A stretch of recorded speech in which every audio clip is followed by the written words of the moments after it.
All right, and we're on in 3, 2, 1. This is Holographic Harley with Harley. I'm Harley. Here we go. So today's talk is of the Indigo, but more exactly, it's of Trump, the Indigo. This one's going to come as a surprise to many of my friends, that of which I can all count on one hand. But I support Donald Trump, and here's why. Trump is an indigo. What is an indigo? Well, an indigo, it has various definitions, and most of what you find are labels and people living by the labels and manifesting them. But to me, actions speak louder than words. An indigo is a renegade of a renegade mind. And so anyone, any soul whose actions reflect dismantling the order of things is indeed an indigo.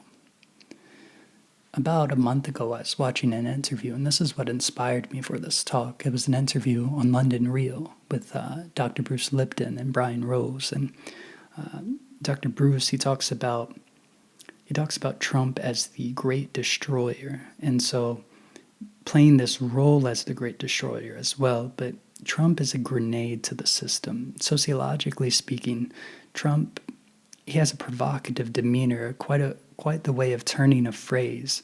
And the way he can turn a phrase, the conflict it creates, this is the action which is tearing the fabric of society into two. And this form, this manner of polarization is actually waking us up to the fact that the old ways of bureaucratic institutions, of bureaucratic government, no longer serve humanity. To see this, we must first understand why it is that bureaucratic institutions formed. From my perspective, they formed from the outlook of universities, wherein you have massive structures bearing an enormous body of students who need a job after college. The idea is this: if you can impose upon students, namely liberal arts students, that working for the government or an institution can change the world, then you may just inspire them to work for you with a smile upon your face. But the trick is, you don't change the world, you change yourselves. And collectively, by each and every person changing themselves, they change their perspective. And that is how you change the world. You change yourself. But I do digress. Presently, there are over 2 million people who are employed by the government, and this creates a swamp. And so when Trump expresses, we will drain the swamp, we need to drain the swamp, I think it implies a double meaning. The first is that government is too large, it's gotten out of hand. And the second one is that where there's a swamp, there is a swamp monster lurking. And that monster is hiding in plain sight.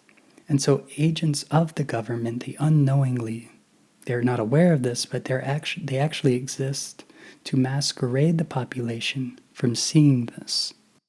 Now, this leads us to what is known as a deep state.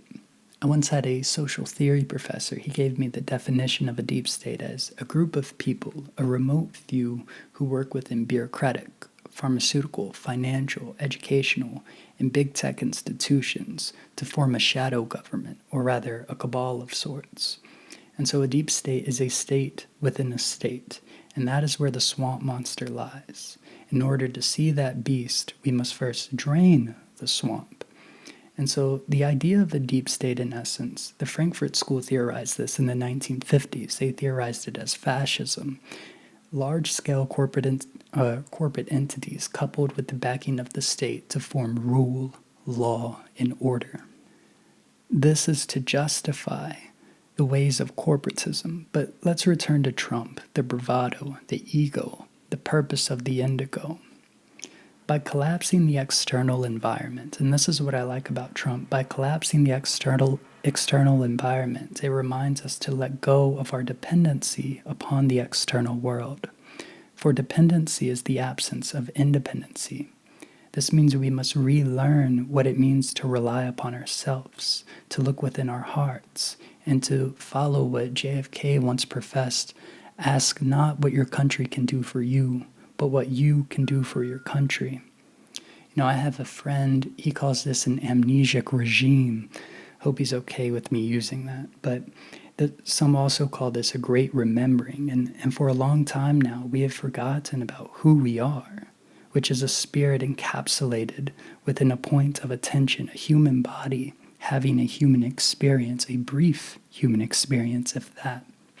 And so at the end of the day, we are each other. We are solely an essence of vitality, a fractal source of God, a child of God, having this brief human experience. And this is what the indigos are to wake us up for, that as we begin to awaken to understand who we truly are, our subconscious, our ego, rises to the surface. And Donald Trump is a manifestation of our subconscious. And this gives us a window of opportunity as so we may dissolve our old selves.